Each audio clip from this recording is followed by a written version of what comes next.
The following program contains adult content and sexual themes. Viewer discretion is advised. And it contains murder. Lots and lots of murder.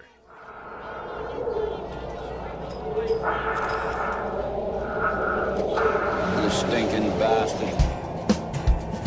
People tell me, hey, you're gonna go die and go to hell. At least I'm not alone. For 911, where's your emergency? Oh, this is Sandy. For 31 Rock Plymouth Road. What's the problem? Send the police.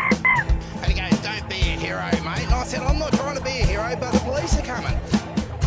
One in the chest, one in the head. Fired by Detective Sergeant Roger Rogerson.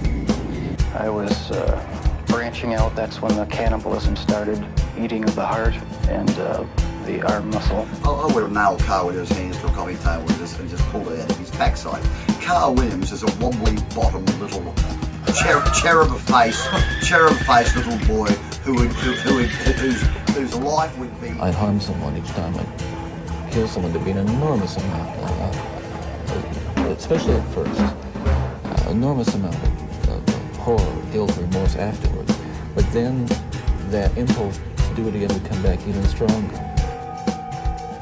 Hello and welcome to episode 10 of Bloody Murder. 10 already?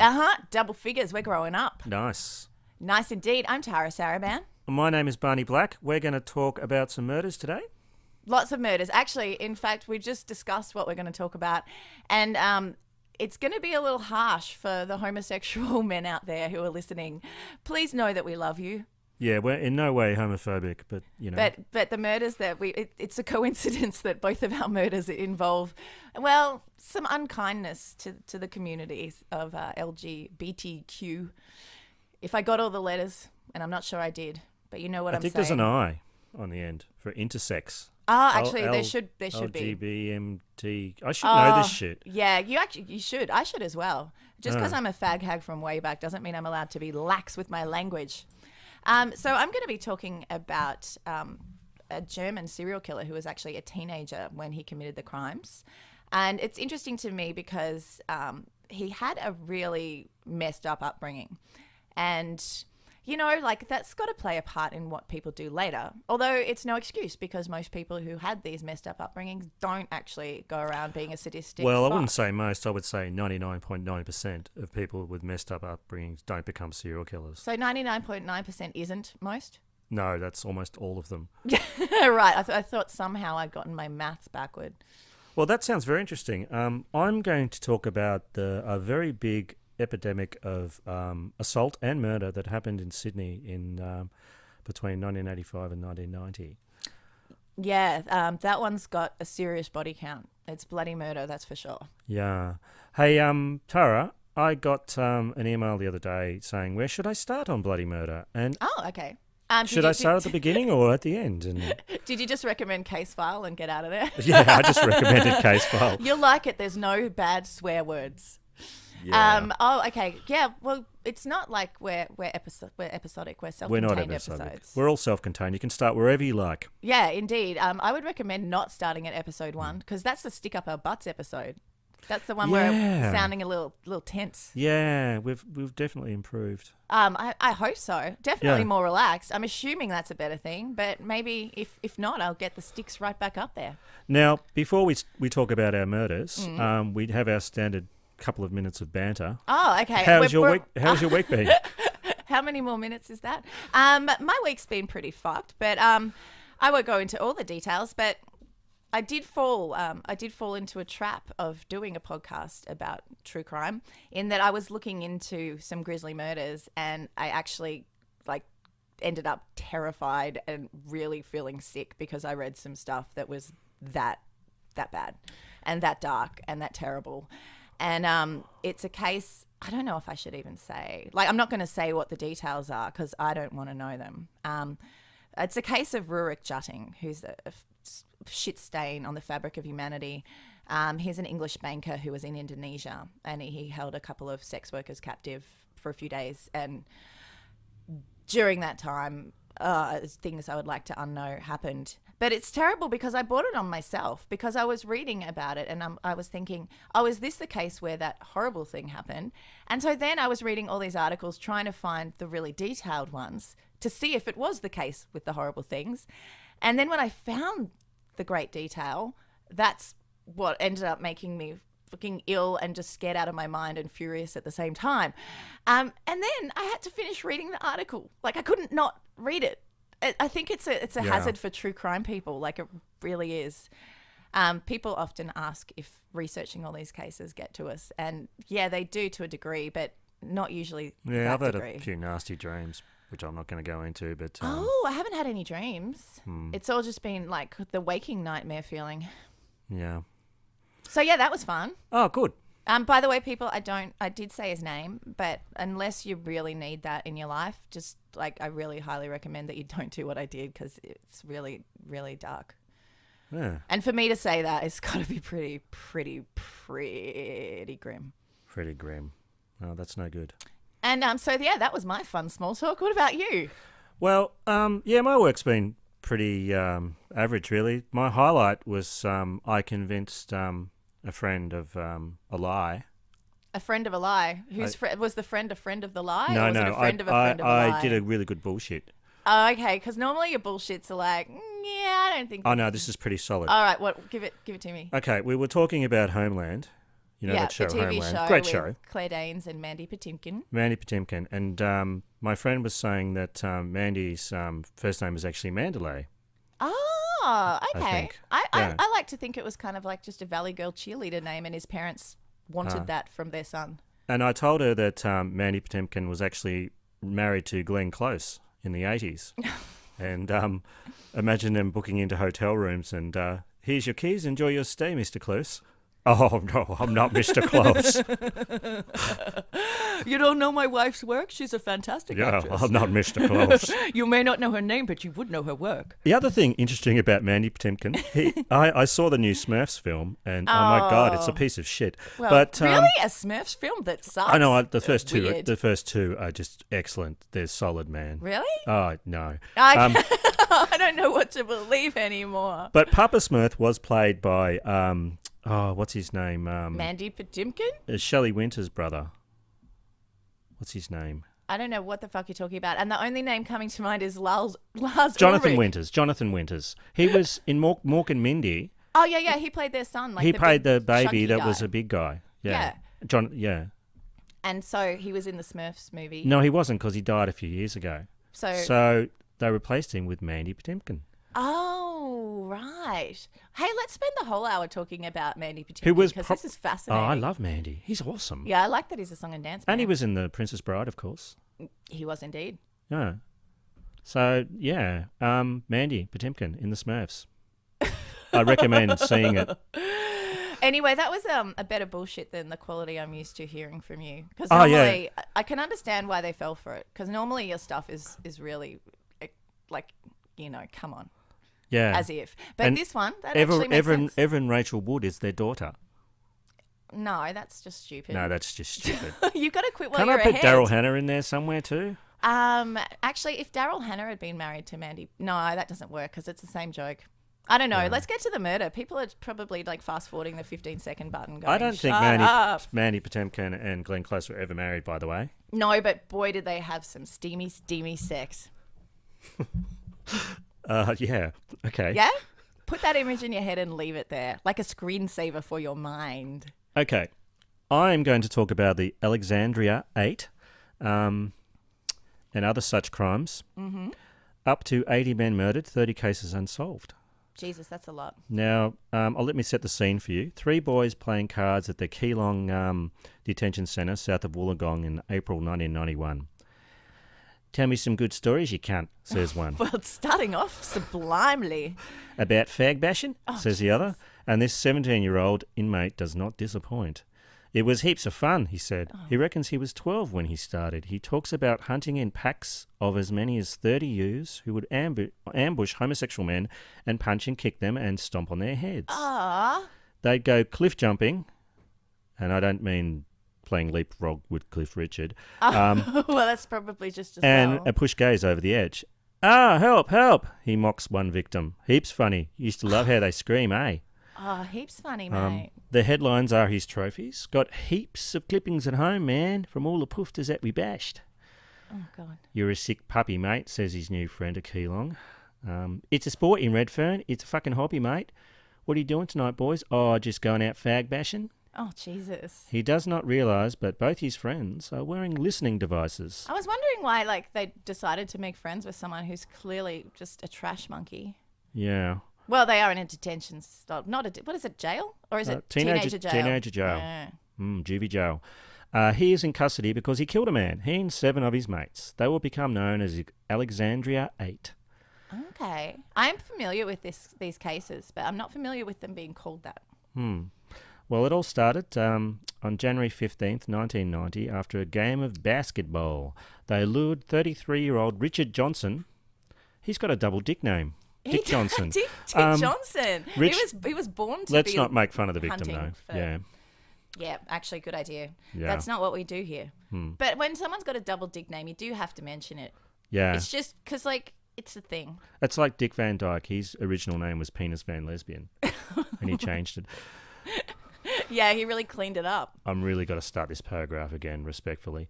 January 15th, 1990, after a game of basketball, they lured 33-year-old Richard Johnson to a toilet block in inner-city Alexandria Park. It was one of Sydney's many gay beats, a place for men to meet for casual and anonymous sex. Johnson had left his phone number on the wall. Oh. The gang, aged 16 to 18, most of them students or former students from nearby Cleveland Street High School, a couple from a Catholic school, called the number to bait the poofter, as it says. Johnson took the bait and they bashed him to death. And that's probably... Wow. Well, okay. Grindr seems a little safer than that. Yeah. Behind bars, a couple of the useful killers started naming names, suggesting who among the Alexandria 8 and who among their extended network of schoolmates and associates may have committed other gay bashings and murders. One of the 8, Ronald Morgan, talks about an attack at Bondi. I had me these new Reeboks for America on that day too. I had blood all over him. He should have went off the cliff that night, but he didn't. We went down and put a cigarette butt out on his head.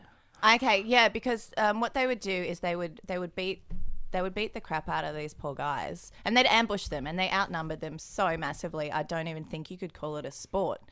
But then they would throw them off the cliff to try and make it look as though they'd jumped or had an accident, to cover up the fact that they'd beaten the shit out of them. That's kind of how they were getting away with it. That's right. Also wearing a listening device is Dean Barry Howard, another of the 8. He's helping the cops now, but that doesn't stop him complaining. I wish I would have done more to that fucking Johnson bloke if I'm going to get 10 years. 2 kicks and I'm going to fucking get 10 years for it? 5 years for each kick? Well... Far out. Check out the math brain on Dean Barry Howard. Impressed with the math brain on that little piece of scuzz. Yeah. Howard actually is sentenced to 8 years for the murder. Did he count wrong? He counted wrong. The reduction partly a reward for assisting police and being a dick. Oh, yeah, it's good to be rewarded for being a dick. Detective Sergeant Steve McCann had planted those bugs while the 8 teenagers awaited sentences for manslaughter and murder. The homicide investigator was the first in the New South Wales Police Force to explore potential links between this case and a succession of murders and savage assaults of gay men from the inner city to Bondi clifftops. Some of his colleagues called him the Gay Avenger. See, I like that name because I think he'd be wearing a really cool outfit. They didn't mean it in a nice way. Oh, they meant, there's the fucking Gay Avenger going off to avenge the gays again. Yeah. Like that. Yeah, kind of like that. Yeah, they didn't have, homosexual men didn't have a great relationship with the police back then, and the police did really turn a blind eye to a lot of things that happened. So for this guy to actually start connecting it is A, just basic police work, but B, the fact he had the courage to do it at such a time is really amazing. Well, a lot of gays were more out in those days too, because I think that Mardi Gras started in 76. I'm not sure what year it started, but the Sydney Mardi Gras is huge. Yeah, and Oxford huge. Street is really like a massive hub of gay culture. And these little dickheads wanted to fuck with that en masse, I suppose. Awful. So they were robbing them too, weren't they? I'm trying to think of like some kind of motive for this aside from just being dicks. No, not really robbing them, no. Just being dicks. Just being dicks. Homophobic fucktards. McCann soon realised this blood sport called poofter bashing involved more than the Alexandria 8. Yeah. He would encounter the Tamarara 3. Tamarama? Tamarama? Or is it Tamarara? Tamarama? Tamarama 3 and the Bondo Boys, a local gang of about 30, which, despite its name, included girls, said to cheer on the head kickers. Oh, Jesus. Well, because they nice. need cheering on, because the fact there's like so many of them just isn't enough. Yeah, it makes me mad too. Criminologist Stephen Thompson, using police data, found about 50 gay hate murders between 1985 and 1995 in New South Wales. That is really substantial. Yeah. Thompson says it was never just a wave, it was much more accurate to describe it as an epidemic. Curiously, Melbourne police and media have never reported a culture of anti-gay violence in these proportions. I mean, there was some in Melbourne, but there is, nowhere and near. especially like guys hanging out at gay beats to bash up homosexual men. And there was in Perth at that time as well, but from memory. There's so many people involved in this Sydney stuff that I guess it is much larger scale. Well, would you like to hear a few of them? Yeah. Sure. Well, the list includes that of a young American mathematician, Scott Johnson, whose naked body was found at the base of a 50-metre cliff in Manly. A coroner soon agreed with police and declared it a suicide. Right, okay. Because he was just, I don't know, a bit sad and nude at the top of a cliff, was he? Yeah. Just was like, you know what? I might end it all by inflicting a lot of injuries on myself and then jumping, I suppose. Yeah, I'll get to... Yeah. Oh, and I might put a cigarette butt out on my face after I've landed. That'll show him. Johnson's brother, Steve, never believed it. In 2007, from Boston, he launched his own investigation. His brother, Scott Johnson, was about to be awarded his PhD from ANU in Canberra. Gay men don't go to gay beats to commit suicide. Not when you're just about to get your PhD. Yeah, because that's so much work put in, and then some little dickweeds come and stomp him out. That's messed up. In June 2012, 23 years after Scott's death, the coroner threw out the suicide finding and found that it could have been a gay hate murder. And police put on a $100,000 reward. Okay, so they haven't actually caught the people, probably, because they're cowards. They're not going to act alone.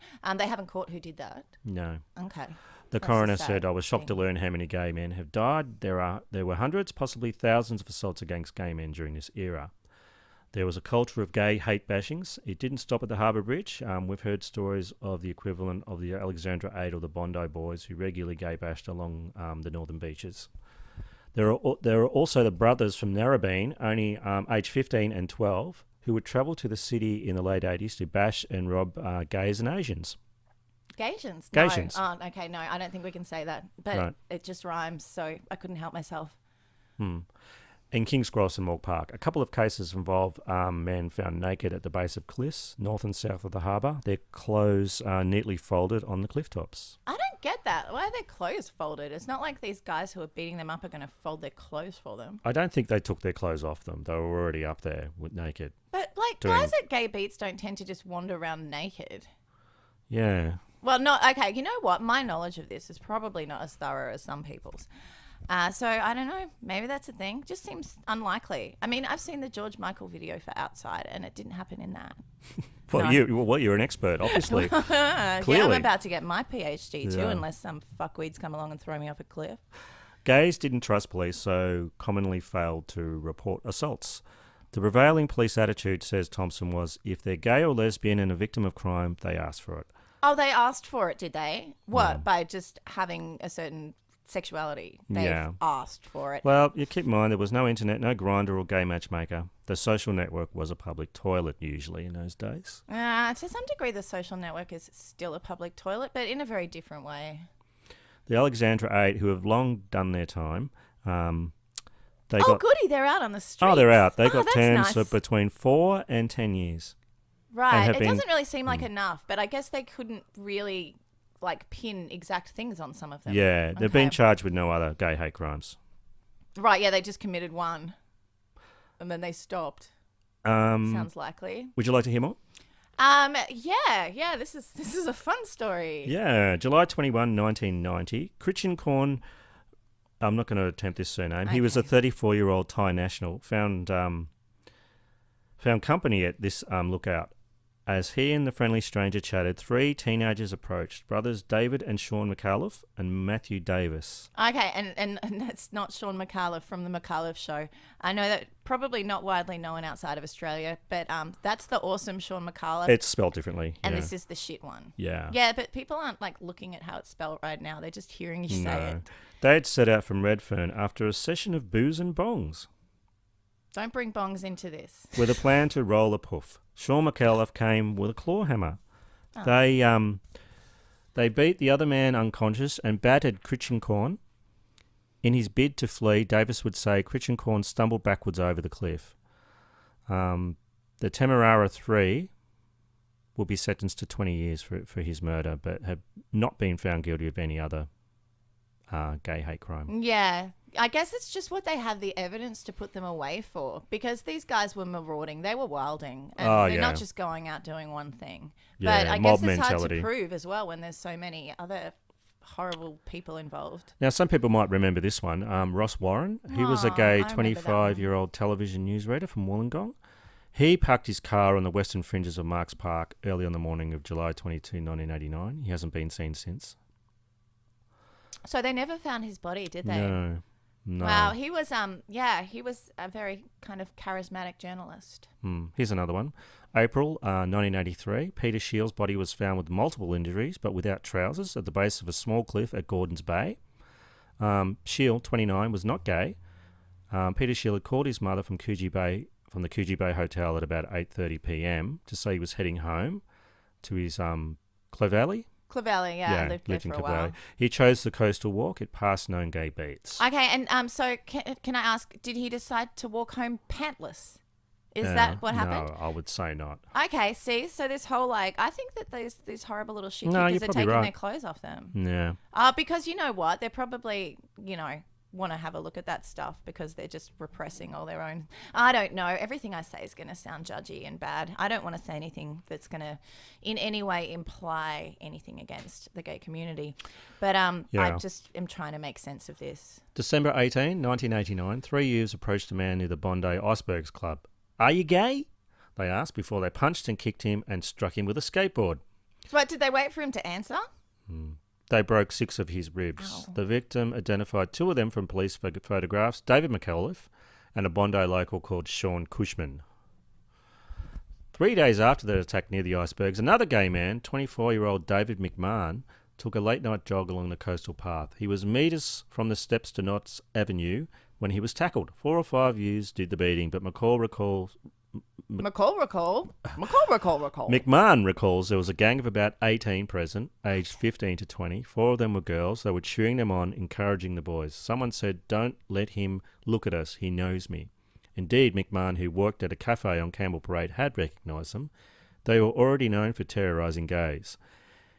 He says he will never forget the face of the gang leader and what he said. "Let's throw him off where we threw off the other one." They dragged him a few hundred metres close to a spot where John Russell drew his last breath less than a month before. "I'm going to throw you over the side," the leader had said. Somehow McMahon escaped. He outran the gang. He scaled steps into Hunter Park and screamed to a middle-aged man on a balcony. Oh, thank God. The middle-aged man on the balcony, he said, "I don't help poofters." Oh, what the hell? Yeah. That's disgusting. Another thing about Cushman, he's a dirtbag. He was given a good behaviour bond in 1999 for being an accessory after the fact of a violent assault 3 years earlier when he helped a friend who had viciously attacked a British tourist. The tourist, Brian Hagland, fell into the path of a bus during the fight and later died of his injuries. Oh my God, this whole story, when you think of Sydney and you think of the northern beaches, you're thinking really postcard pretty stuff. And now I'm just seeing dead men pushed off cliffs on every one of those beautiful visages. Gah. Yeah, if you've got a time machine, don't go back to Sydney in 1987. Don't jog if you're gay. near the beach there. Well, or walking home pantless and get mistaken for a homosexual. Here's another one. Jean Dye didn't know it, but the police files listed her son Crispin's murder as a possible gay hate crime. She wants some answers some 20 years after he was bashed to death in Little Oxford Street. Crispin had been a long-time manager for AC/DC. Oh, wow, that's incredible. He'd also worked with Rose Tattoo and the Easy Beats, as well as being a singer-songwriter. On the night of his death, he and his friends celebrated the success of his first CD. Oh, so he's finally got his own music out. He's finally had a chance to make his own thing. Crispin Die. Then they snuffed him out. Yeah, A Heart Like Mine it was called, if you want to look it up. Oh. About 4:30 the next morning, witnesses saw 3 men of Pacific Islander appearance standing over Die 41, apparently going through his wallet. He died 2 days later on Christmas Day. On Christmas Day? Yeah. Now, here's another one. The case these of, are never ending. They're going to go forever, aren't this they? will come to, yeah. I'm just reading out the ones. Yeah. It's just shocking how many there are. The case of 64-year-old Cyril Olsen seems much less ambiguous. Olsen, a homosexual, was bashed in Rushcutters Bay in a gay beat there. That's on the near night, King's Cross. All right, on the night of August 22, 1992. Sometime later, Olsen tumbled from a wharf in the bay and drowned. Police immediately identified it as a possible gay hate crime. An anonymous caller would later name a man who had been heard saying on the same date, "Let's roll a poof tonight." Oh, my God. I have to do all these in a really bogany Aussie accent. Let's go out and roll a poof Let's tonight. roll a poof tonight. You can't. Fucking mole. Some of the killers are fathers now. Oh, well, isn't that nice? Yeah, a recent interview with one of the Alexandria 8 said, obviously this is something that I think about all the time. It's something I deeply regret doing. I have kids of my own now, so I know how hard it would be to lose someone. But because I have kids, I have tried to put those days behind me. His eldest is 16, the same age he was when he and his mates killed Richard Johnson. At some point, he says, he will have to sit his kids down and explain what he did. Yeah, I suppose so, since his name's out there for doing this. I mean, if they are able to Google, they've probably figured it out themselves. Yeah. And hopefully they don't follow in his footsteps. So that's something, I guess. There's some kind of reflection at the end there. I mean, this was really widely reported in all of the gay and lesbian papers at the time. Yeah, less and has so been in the for years mainstream, afterwards. though, right? But there isn't a lot of information on this on the internet. Yeah. It was mostly sort of swept under the mat. Yeah, well, fortunately, I suppose, it's definitely fortunate that there is a better relationship between the police and certain communities now, because back then it really... Well, they have a gay and lesbian liaison now, I think. Yeah. In all major police forces. Look, they may have... Oh, they probably didn't have one then. But even if they did, those they were quite powerless for a while. I think it's really, really improved in that area, so that's something. Yeah, hopefully we've moved on. Yeah. Wow. That's the end. The end. Yeah. All right. Well, see, this is why I was apologising to homosexuals earlier, is because my guy kills. Well, he's homosexual and he kills little boys. So yeah, it's a dark time for homosexuality this episode. Alrighty. Jurgen Bartsch was born Karl-Heinz Sedronsky in 1946 in Essen, Germany. Jurgen Bartsch is much better. Yeah, Jurgen Bartsch. Jurgen. Good old Jurgen. He's a fun guy. You're going to find out a lot of fun things about Jurgen. So dark in here, I can hardly see, dude. Alrighty, his mother was unmarried and died of tuberculosis soon after he was born. As he was an orphan and had no relatives willing to look after him, he spent the first few months of his life being looked after by the nurses at the hospital. He was adopted by a childless couple when he was 11 months old and renamed Jurgen Bartsch. His adoptive parents ran a successful butcher's shop and were well off enough to provide him with what appeared to be a stable upbringing. His father, Dieter, pretty much ignored him, being very focused on the business, and his mother, Marie, was... The business of adopting children and then ignoring them. Well, if you can think of a better business, I would like to hear about it. No, the business of being a butcher. Oh. You got to concentrate hard on that meat. So his mother, Marie, was quite into the whole mum thing, but also very strict and pretty weird. She had OCD, which in and of itself isn't the problem. She was obsessed with cleanliness and wouldn't let Jurgen play with other kids because he might get dirty. I bet in hindsight she's kicking herself over that one. She also insisted on bathing him multiple times a day up until he was arrested when he was 19 years old. Bath time with Mum. My mum insisted on holding my hand when I crossed the road for an embarrassing number of years when I was little, but this has taken it to a whole new level. Seriously, she wouldn't let me cross the road without holding my hand. And she'd hold it really tight. And you were taller than her, right? Well, probably not when she was hand holding me. Like, I was kind of young. But she'd squeeze it so tight like she thought I wanted to run in front of a bus. Did she bathe you several times a day too? She did not. And Mum, I'm really glad about that. Thank you. Did your parents do anything like that where they kind of coddled you? Or were they more from the Dieter school of ignoring you? Yeah. Well, you're more like from the Dieter school, I think. Well, you were their fifth son. I think they might have been a little bit over it by the time you rocked up. Oh, absolutely. Yeah. And they wanted me to be a girl. Oh, no, they didn't dress you in dresses, did they? Because No. that can turn out badly for I was meant to be called Henry Kathy. Lee Lucas. What were you going to be called? Kathy. Chatty Cathy. That's what I'd call you now, Chatty Cathy. Wow. You didn't know that? I didn't know that, and I know most things about you, so you've surprised me a little bit today, Kathy. Oh, no. Yeah, you see what you've done now, don't you?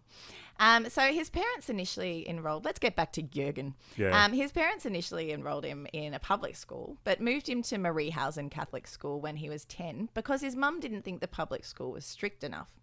Maybe he came home with a bit of dirt on him one day, and that was it. Anyway, Jurgen certainly got some discipline reamed into him at the Mariehausen Catholic School.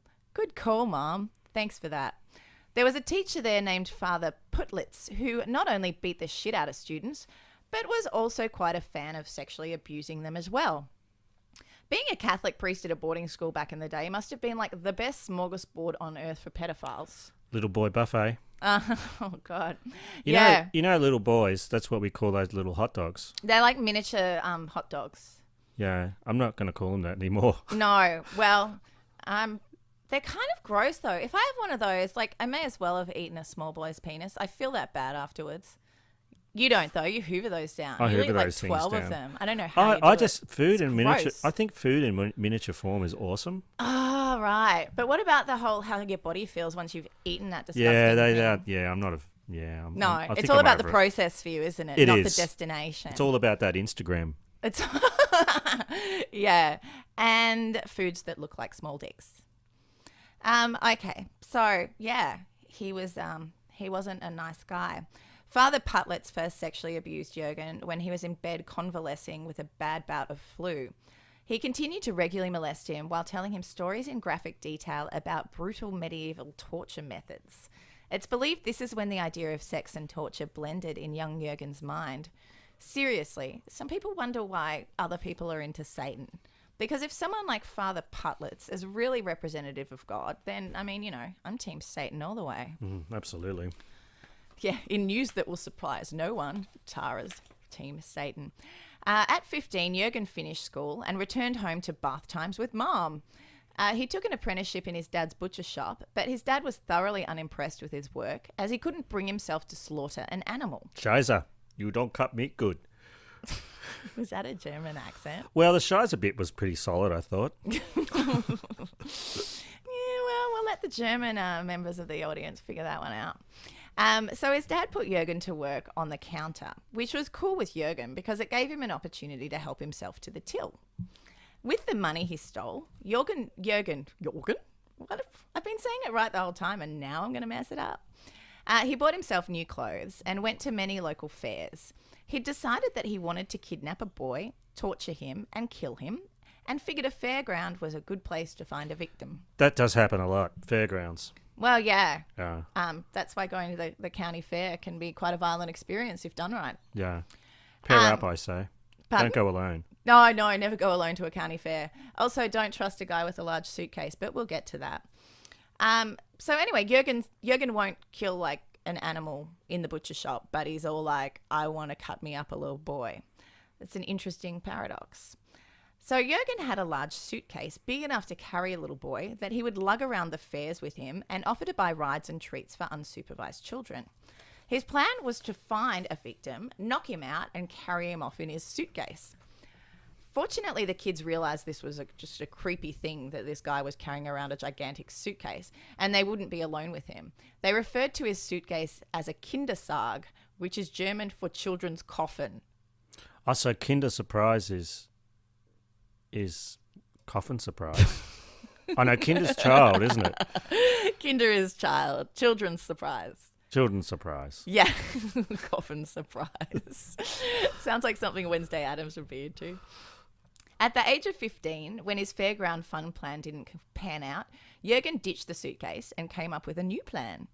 He had discovered an abandoned mine that was used as an air raid shelter about a mile, which is like 1.6 kilometres, out of town, and figured out a genius way to entice kiddies to go there with him. He'd find an unsupervised little boy and tell him he was a detective for an insurance company who needed a witness to verify him recovering a suitcase full of diamonds from the mine. Wow, that's awesome. You would have fallen for that, I reckon. You're falling for it now. He also offered them 50 Deutschmarks pay in return, which was a shit ton of money at the time for a kid. Fortunately, a lot of kids he tried to convince to go with him called bullshit on that story. But unfortunately, 8-year-old Klaus Jung believed it. Klaus went to the mine with Jurgen, who forced him to undress and then tied him up. He sexually assaulted him for hours before beating and choking him to death. But he wouldn't kill a fucking chicken. Nah. All right. Jurgen was unhappy that he couldn't maintain an erection while trying to rape the little boy. Personally, I want to go on the record. Personally, I'm fine with the fact that he couldn't, but Jurgen felt bad about it. But he did say that he achieved, and I quote, a prolonged ejaculation while killing him. Fortunately for the young boys of Germany, the murder satiated Jurgen for the next 4 years, though when he went over it in his mind, which he did often, he was disappointed that he had rushed it, as there were so many other gross things he wanted to do to poor little Klaus. Hey, I've got a question. Mm-hmm. Did they find the suitcase of diamonds? We'll get to that. Right. You do know there was no suitcase of diamonds, right? What? Oh, God. You would have gone down that mine shaft in a second. He wouldn't have even had to pay you. His violent fantasies and urges kept getting stronger, and at 19, he started looking for his next victim. August the 7th, 1965, was Peter Fuchs' 13th birthday, and also the day that he would die. Peter fell for Jurgen's bullshit story and went to the unused mine with him. So there's another suitcase of diamonds. Yeah, there's so many Kindersargs full of diamonds. Right. Yeah. Oh, God, you're a goon. So when they got there, Jurgen overpowered him, tied him up and sexually abused him before beating and strangling him to death. Afterwards, he had a little fun with the corpse by beheading it, castrating it, and mutilating it. He slashed the buttocks and also gouged out his eyeballs. So he's happy to dismember a dead body, just not the kind his daddy wants him to. Shiza. He said he got the most sexual gratification from cutting up the kid after he was dead. When he was done with the body, he buried the pieces in the mine shaft. Rather than waiting another 4 years between murders, Jurgen's thirst for inflicting pain escalated, and within weeks he'd lured 12-year-old Ulrich Kalwies in much the same fashion as the others, only this time he bludgeoned him to death with a hammer. He then mutilated the corpse in such a fashion that law enforcement thought he'd cannibalized part of the boy's butt. Jurgen denied this, and he said he only put his lips to the wounds. Yeah, that's on par with I smoked a joint, but I didn't inhale. Yes, I cut up his butt. No, I didn't eat it. I only put my lips to his wounds. Ugh. Yeah, not into that. So in early 1966, he convinced 12-year-old Manfred Grassmann to go along with his scheme. His murder was actually even worse than how many the guy's suitcases before. of diamonds does he have? So many. You'd think that would have made him happy, but no. So rather than cutting up poor old Manfred post-mortem, Jurgen actually mutilated the poor kid while he was still alive. So Manfred died from blood loss and the shock from his injuries. Jurgen sucks. I hate Jurgen. Jurgen is a piece of work. And, I mean, you do have to wonder what role all the horrible shit in his childhood played. And I'm also in no way excusing his behaviour, though. No. Jurgen! He actually looks like a young Joel Edgerton, which you'd think would be a good thing. Yeah. But it isn't. There are pictures of him with his Kindersarg. I'm going to put them on our Facebook. Anyway, a few weeks later, Jurgen struck again. This time his victim was 5-year-old Peter Fries. He got him to go to the mine under the same pretense as the others and tied him up and sexually assaulted him. He'd planned something special for this murder. He wanted to skin Peter while he was still alive. But during the attack, he abruptly stopped. telling him that he had to go home for dinner and to watch TV in bed with his parents, which was something that he had to do every night at 7 p.m. And bath time with mummy. Yeah, bath time with mummy. I'm not sure how he's going down the mine and not getting dirty, but I'm guessing he found a way. So as he was leaving, Peter started crying and carrying on and saying that he was terrified of the dark and begged Jurgen to leave some candles on for him. Peter's only 5, right? Yeah. Oh, no. Oh, I know. I just pictured one of your boys at 5 then, and that hurt. In an out-of-character moment of empathy, Jurgen complied and left 2 candles burning for him. After Jurgen was gone, the clever 5-year-old tried to burn through his restraints with a candle. But unfortunately, he actually put one of the candles out while he was trying to burn through the restraints. But it's okay, because he managed to burn through his restraints with that other candle and he escaped. What a fucking champion. Did he get the diamonds as well? He couldn't carry that many Kindersargs full of diamonds because he was only 5. Ah, right. Because of Peter's quick thinking, cunning and bravery, Jurgen was arrested on June 22nd, 1966. How cool is Peter? Peter is awesome. How cool is a little 5-year-old who's like, somehow, skill or talent, who knows what it is, managed to get his way out of that. I hope he put it behind him and had a great life after that. This happened in the 60s, didn't it? Yeah, this was like the mid-60s, 66. So Jurgen was forthcoming to the police, admitting to all 4 murders and showing them where he'd buried their remains. I guess that's something. His first trial was held in 1967 at the High Court in Wuppertal. Although under the age of 21, Jurgen was tried as an adult for the 4 murders. He's 19, right? Yep. Yeah. 4 murders, 1 attempted murder, abduction and sexual contact with children. Homosexuality was still illegal in Germany at this point, but he wasn't charged with it. I guess they had enough without it. The hearings only lasted a few days and he was sentenced to 5 life sentences, which was 125 years. So yeah, they didn't really need to charge him with anything else. Jurgen stated that he had a feeling of love for his victims. Interesting way to show love, Jurgen. During a suicidal phase in prison, he scratched several inscriptions in the wall, one of which was a letter to Peter Fries. And I'm going to read it out to you. He's the little boy that escaped, right? Yeah. He's the champion of this tale. This letter has a lot of exclamation points. So, Ernst Peter Fries, please excuse if I dare to ask for your pardon. On June 18th, you did not know if you would ever meet your parents again. I very much would have wanted to see my parents again too, but I know I do not have the right to do so, and I know how you suffered. I think he thinks that a sentence is actually an exclamation point because it's every single sentence. Maybe he didn't know about full stops. Maybe, was it all in caps as well? I hate it when people do that. He's not Kanye West. Come on. Right. I learned that you received the 16,000 Deutschmarks. Baby, that's from all the suitcases full of diamonds. Sweet. This is actually what it says. I'm guessing that it was some kind of, I don't know, civil suit or something. My honest opinion is that you deserved the money. However, you should give 1,000 Deutschmarks and maybe a little extra to the Grassmans. They are poor and do not have any money themselves. That's the other murder victim. Yeah, one of his other victims. Yeah, right. Can you pardon me, Peter? I wish for this so much, even if I cannot hear it anymore. I can understand if you say it was too bad. I cannot. But please, Peter, believe me, it would mean a lot to me. That is to say, I honestly started to develop a very strong affection for you. The fact that I would have killed you shall be the proof that my impulses had control over me. Sure, Jurgen, whatever, dude. Yeah, whatever, Jurgen. Jurgen's sentence was granted an appeal on the basis that he wasn't examined properly psychologically and was not responsible for his actions as he was still a juvenile and his psycho brain wasn't fully formed. After the second trial, Bartsch lived in a psychiatric hospital where nobody received treatment due to lack of staff. It's not really a hospital, is it, if nobody's receiving treatment? In fact, I looked this up, but the actual definition of hospital is an institution providing medical and surgical treatment and nursing care for sick or injured people.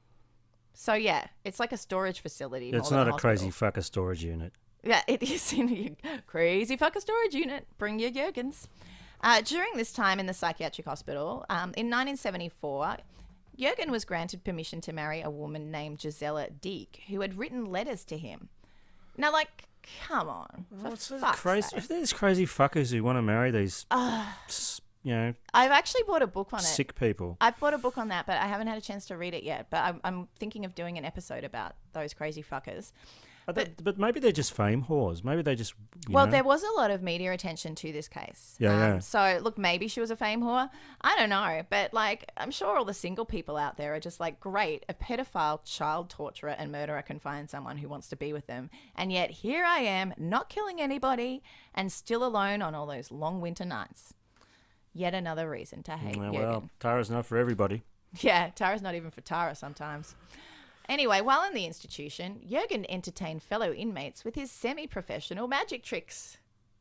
Can't trust someone who does magic. You know who's into magic? Muhammad Ali. He was mad into magic. Loved it. But, I mean, he was actually cool, so that's not my point. I remember the look of disappointment on my father's face when I told him I wanted to be a magician. Did he go, oh, Kathy, that's no field for a lady. Okay, I mean, So before the trial, Jurgen was a member of the German organisation of magicians and illusionists. Since the organisation disliked the bad reputation that the Bartsch case might bring, they revoked his membership. And that, my friend, is the real tragedy of this story. You are no longer officially a magician. Yeah, you're out, Jurgen. Whenever I think of magic tricks, I can't help but think of Job and Tony Wonder and Arrested Development. That's where my mind goes. Yeah, if you haven't watched that, it's a very good antidote to reading about people who cut little boys' dicks off. Anyway, the only way for Jurgen to ever be allowed out of the psychiatric hospital was for him to agree to voluntary castration. He resisted the idea at first. He was like, nah, it's not for me. What if I want to rape a kid again? I won't be able to. Don't do it. Anyway, he eventually came around in 1976. And during the castration, Jurgen actually died of an overdose of halothane. Wow, payback is the best payback. Whoops. He was 29 years old, and he died while being castrated, which I think was kind of fitting in a way. I mean, you can't really argue with that one. No. Wow. So, I hope he's in hell surrounded by little boys stabbing him. Overbearing women. He's just getting bathed constantly in hell. Yeah. Bathed and castrated. So that's the story of Jurgen Bartsch, and that's why now we'll be saying Kindersarg quite regularly. Yeah. Absolutely. Well, what to now? Okay, didn't you have some interesting stuff about I do. something? Some interesting stuff about something. That's what you do, right? I found while researching, I found unidentified and unsolved murders. Now there's not much of a story to these because. So hang on. Well, I'm really selling this, aren't I? Yeah. I'm going to do a really shit thing, people. Hang on. They're unidentified bodies. Unidentified bodies that have been murdered. Well, so the police have nothing to go on, and I have nothing to research. But I'll tell you a few of them because they are kind of interesting. Okay. Yeah. Yeah, at least 20 people suspected to have been murdered have been located throughout Australia over several decades, but have never been identified. Well, I kind of feel like it would be more than 20. Australia's got a lot of places to leave bodies. Western Australia is a home to the highest rate of unsolved suspected murders. Oh, how many involving unidentified, with more than 8 unsolved cases. Well, that's more Among than a third. them is the baffling case of the skeletal remains of a woman aged 20 to 40 that were found inside a burnt-out tree trunk in Fitzroy Crossing about 50 years after she was murdered, according to police. Wow, so they rammed her in a tree trunk and then burned down the tree? Or it was a burnt-out tree trunk that you don't know? Yeah, That's it doesn't a dumb say. question. Okay. Ask it again. This is how my mind works. I'm going to talk about this, but longer. Well, the discovery was made on January 20, 1996. Yes. Imagine discovering So they've that. been there for at least 50 years, indicating that the woman died in the 40s or earlier. The victim was never identified. It would be hard to identify just remains like that. In a separate incident, baby Raoul was found dead in a toilet bowl at Cambolda Caravan Park on Wednesday, July 12th, 1995. WA police. Dead in a toilet bowl in a caravan park. That's got to be totally bumming out. Was there a prom in the area, nearby that time? WA police said it appeared the baby boy was born in the cubicle and died shortly afterwards, was murdered shortly afterwards. How did they know his name was Raoul? Did he have one of those necklaces that had his name on it? I think he just deserved a name. Yeah, they don't normally come up with other names, though. They normally just go with the whole John Doe thing. Yeah. Despite an extensive investigation, including media appeals, as well as a large-scale screening of all the women in the Cambolda area, neither the infant nor the mother were identified. Oh, wow. God, do you think they'd be able to figure that one out? There's a bunch of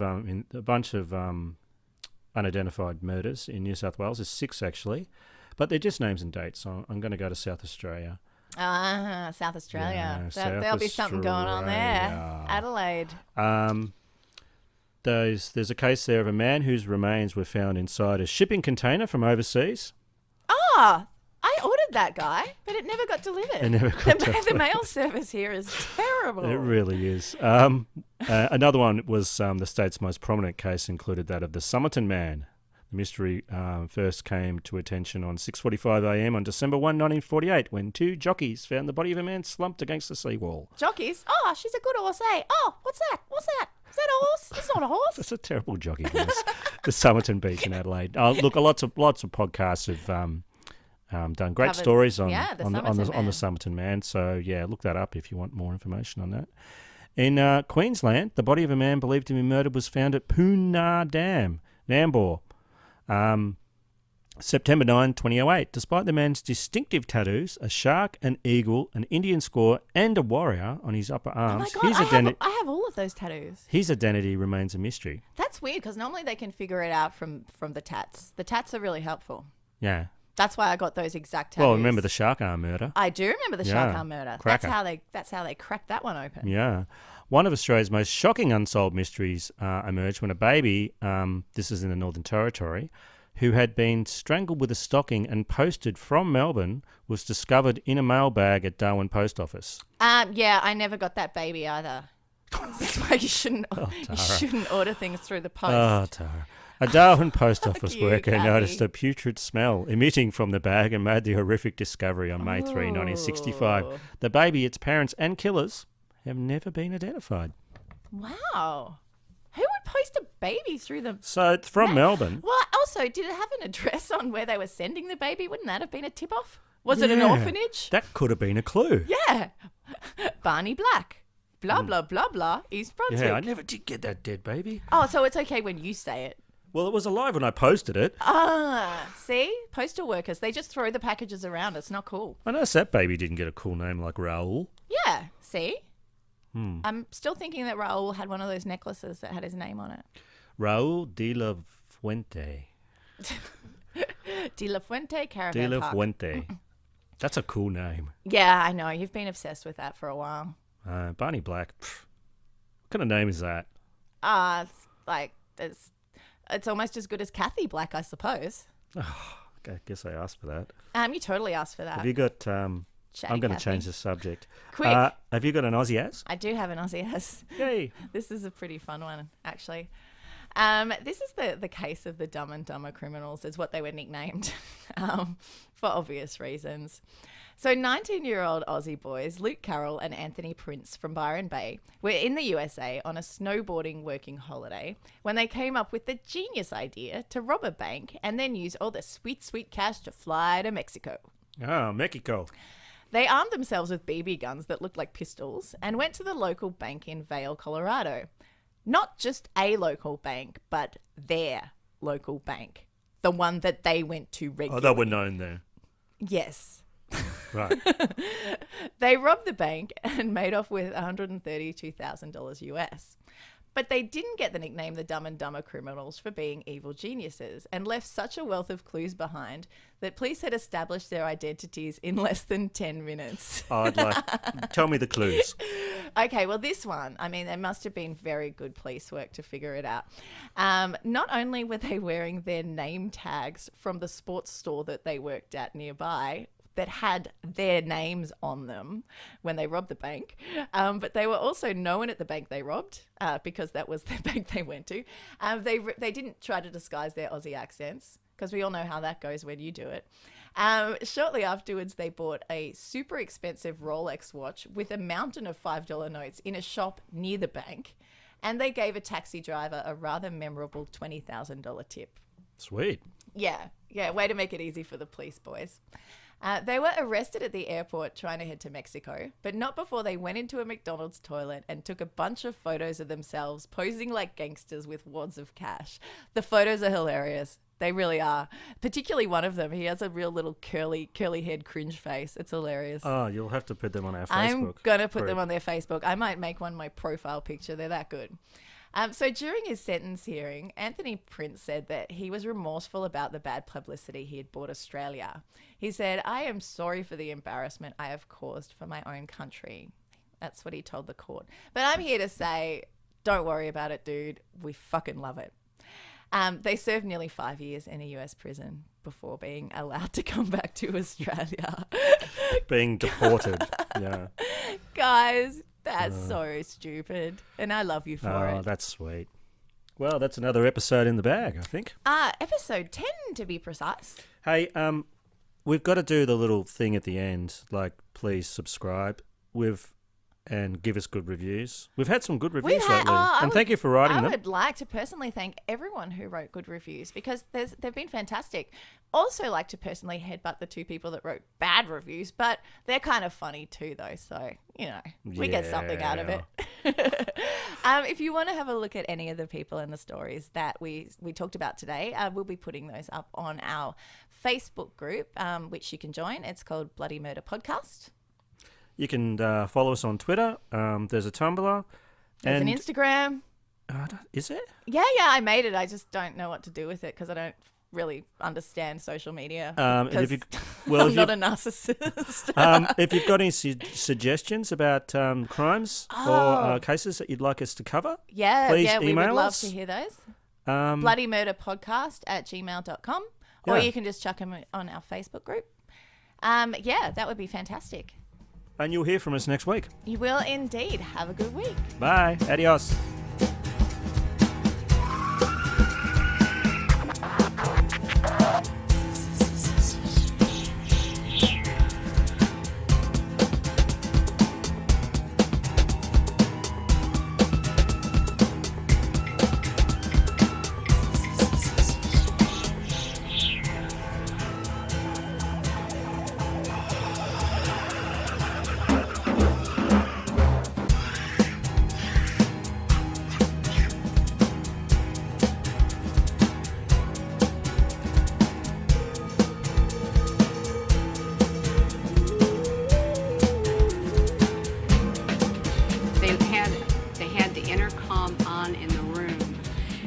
Lying that it wasn't on, and they were using sonic pressure on my head since 1997.